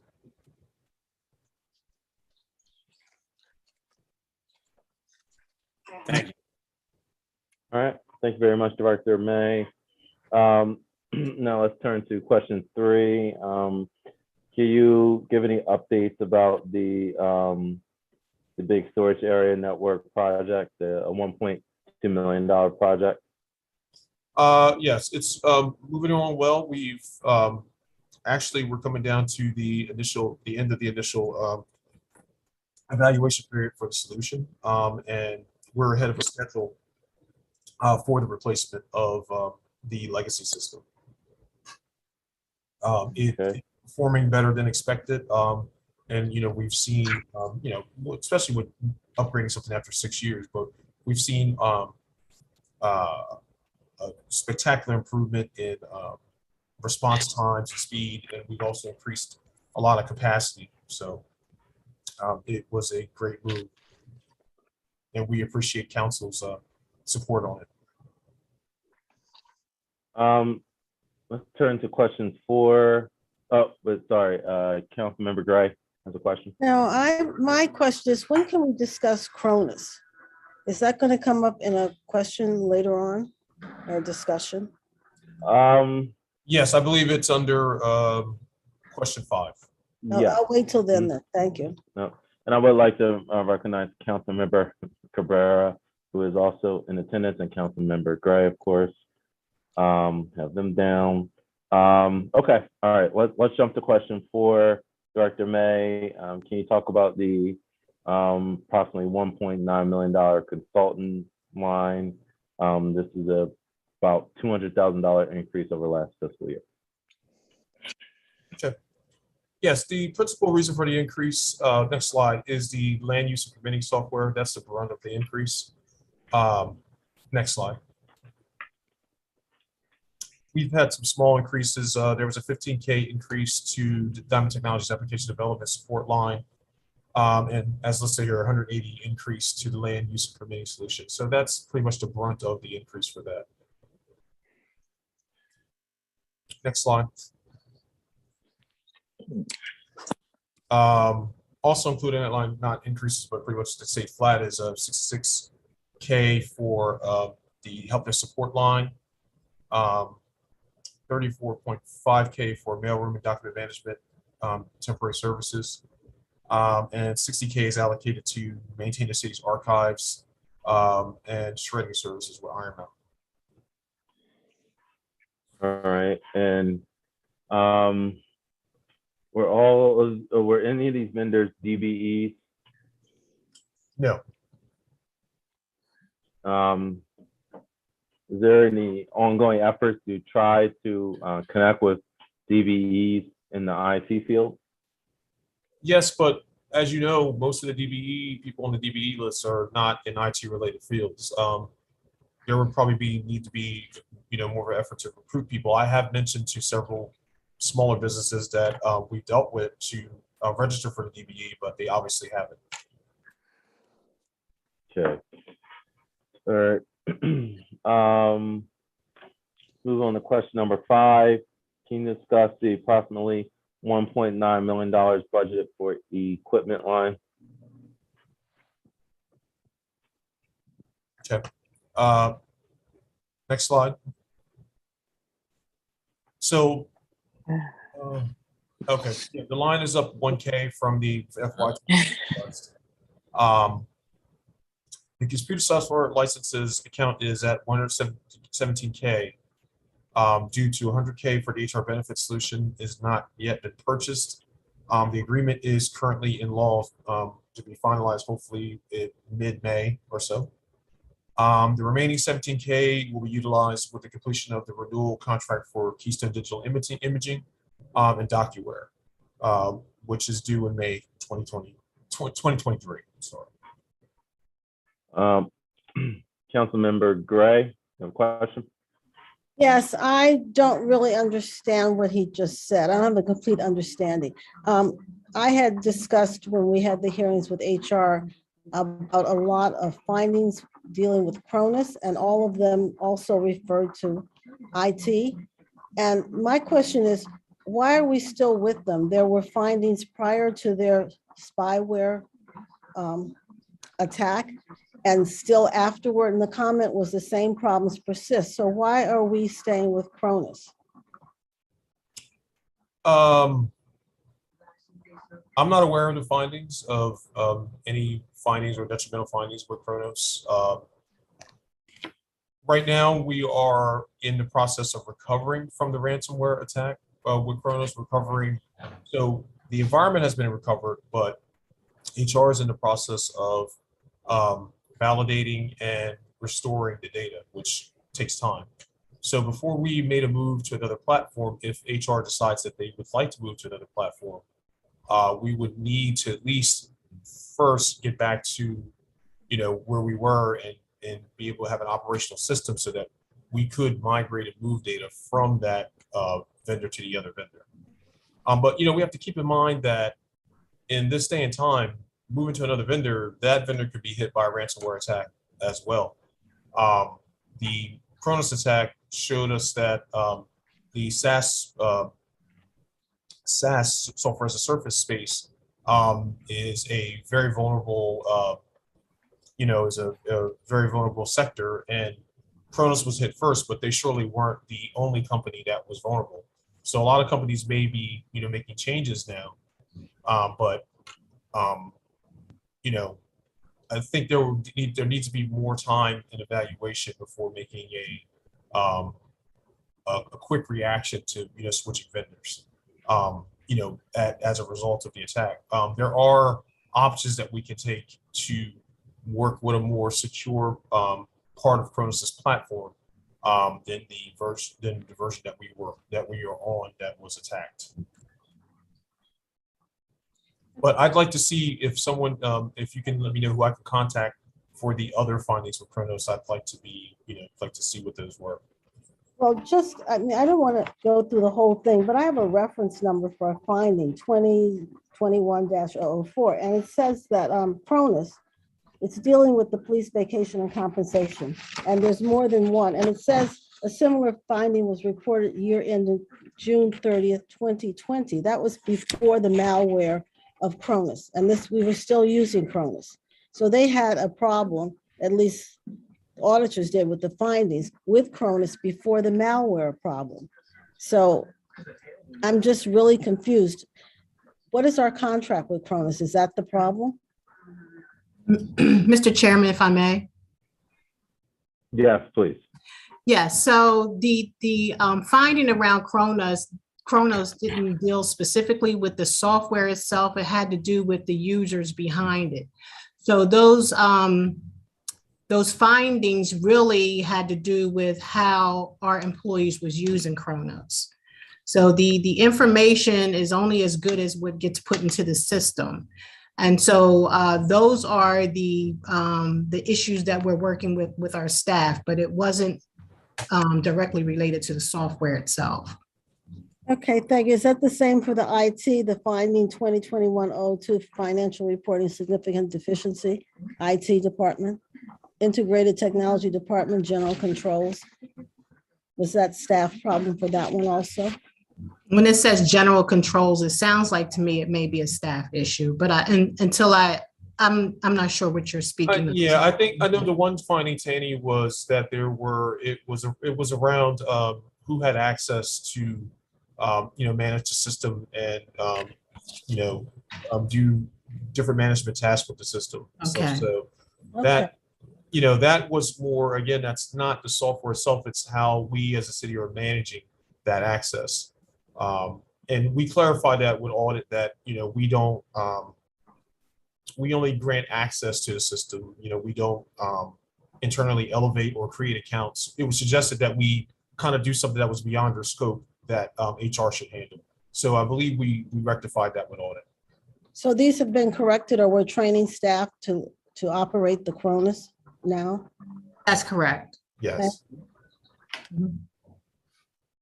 So yeah, to summarize, I think we just have to make sure once we've recovered and we have our users back in and we're in a usable state with Kronos, then at that time we'll evaluate the current amount of risk and whether it's better to take a look at other solutions and move to another solution at that time. But right now, all the efforts are focused on getting the system back to operational.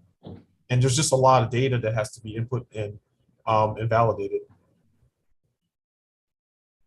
All right. Thank you very much, Director May. Can we move on to question number 6? Do you have any highlights in the communications account grouping?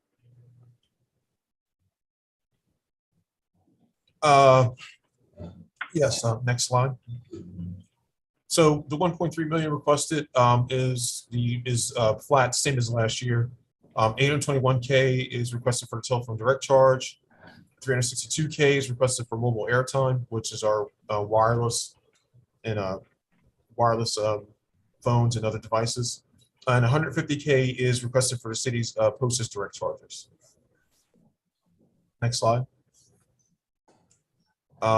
This table shows a listing of the all the mobile devices assets that we have for the city: cell phones, tablets, air cards, and laptops. All right, Thank you very much. Next slide. And 82K is allocated for the WPD camera network and downtown visions. What? All right, can, turning to slide 7, Director May, can you just describe the $864,000 budgeted for repairs to office equipment? Yes. This is a $53,000 increase over last fiscal year. Yes, next slide, please. Yeah, the increase of 53K up over last year is due to purchasing new network switches for the fire department. And that was detailed earlier in the breakdown that John provided. And 27K is also due to functionality that we added to VMware, which is our how we create and manage our virtual servers. And it just allows for faster automated recovery in the event one of our sites goes down. It reduces the amount of time from, say, 2 hours to 2 minutes, maybe in sub-hour, that we can get the city's assets back online. Okay, all right. You turn to question number 8, Director May. Discuss the plan used for approximately $175,000 in the office and general supplies. Yes. Next slide. So the increase of 25K is for toner cartridges. We've seen an increase as employees have come back to the building in printing, and also there's an increase, as Director Taylor mentioned, increase in paper and toner cartridges and products. So we just wanted to make sure that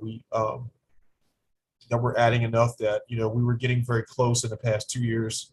So we wanted to make sure that we added enough so that we don't you have to have any disruption to city operations. All right.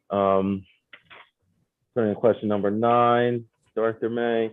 Can you discuss any highlights with the printing and advertising line? Next slide.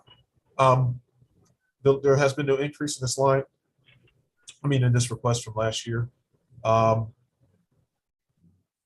The 20,000 is used by data process to order payroll forms and utility billing forms. And 52,000 is used by the mapping department, mapping and graphics division for print jobs and some of the large print jobs. All right.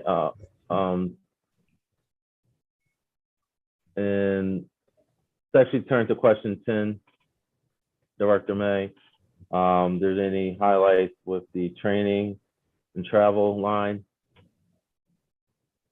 It's again, this is another line that remains the same. The request remains the same as last year. Next slide. So 50K is requested for development and implementation of citywide technology training, which is like cybersecurity awareness, training for Munis and other applications. 25K is requested for certification for the IT department staff. 4K is allocated to send to the Cronus conference if there are no travel restrictions, or if it, and if COVID allows, COVID permits. And 8.5 is requested to send 3 employees to the Tyler Connect conference in spring of 2023. Next slide. We are spending roughly $3,000 per employee in application support and $4,000 per employee in help network and help desk on training. We get a lot of our training is included with the solutions that we buy, so that our employees can become subject matter experts on the solution as it's implemented. This year, one thing that we've done that I'm excited about is that we've partnered with CISA, the Cybersecurity Infrastructure Security Agency, which is a federal agency, and they are providing very high-level comprehensive security training free of cost. For our employees that they'll be working on over the summer and into the fall. We currently have 7 employees who are pursuing their Network Plus certifications, and we'll have a couple more employees that will be pursuing Security Plus as well. Next slide. Very good. And the last thing I wanted to mention was this year we already CBT Nuggets and Safari Books Online were 2 of our largest of streaming vendors, content vendors that we're using for training. But this year we are partnering with extending a partnership to Coursera, which will allow our employees to increase. They have technical offerings, but they have a lot of soft skill offerings as well, and it allowed them to earn certifications and credits from some top universities. Publish content there, and they'll be allowed to access this content and be able to certify and obtain, certifications and credits from those universities. So I'm really excited about that and piloting this to see that it might be something that we can wider use at the city. All right, and thank you very much, Director May. Now, just turning to the general question, and then in order to wrap up this presentation is, have you given any thought to any suggestions as council reviews your budget for a 2% reduction? Do you have any ideas? As my department focuses internally, making a decision like that without first, really discussing with leadership and other departments and how they would be impacted, I just feel like that would be irresponsible for me to do that, because I mean, it could be a severe operational impact for somebody's department, with the way my resources are structured. So that would be something that I would really have to have further discussion with leadership before making making a decision like that. Mr. Chairman, if I may. Yeah, yes, please. Yes, so Director May's department is a little different than most in that most of all of the department's costs associated with technology is built into his department. So any reduction in his budget is probably will likely affect another department. So that's why we will have to have a discussion with the stakeholders to determine how any services that are cut is going to impact their department. Okay, very well. Thank you very much, Chief of Staff. All right. At this time, I'd like to turn it over to members of the public if there's any questions or comments. Okay. All right. Seeing none, I will then turn it back to council for any final comments or questions. All right. Seeing none, I would like to thank Director May, Mr. Waymeyer from OMB for presenting this evening. Any follow-up information, as always, you can provide to Ms. Marshall Bass Knight from City Council. I would also like to kind of give some closing remarks. Again, thank you for attending tonight's budget hearings. I'd like to thank specifically OMB and Mr. Greco and his team, department heads, WITN, and members of the public. The next budget hearings are scheduled for this upcoming Wednesday, April 20th. We have Public Works Department at 4:30 p.m. and then we have Parks and Recreation Department following thereafter around 6 p.m. As always, please stay tuned into WITN channel 22 to watch the meeting. You can also watch online at www.witn22.org. The budget information as well as the PowerPoint slides are available at wilmbebudget.org. At this time, I will entertain a motion to adjourn.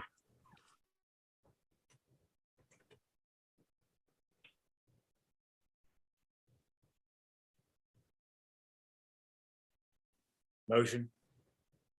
Okay, so moved. Is there a second? Second. Second. All right, thank you. All those in favor say aye. Aye. Aye. Any opposed? All right, well, thank you very much for attending tonight's IT budget hearings and our other hearings.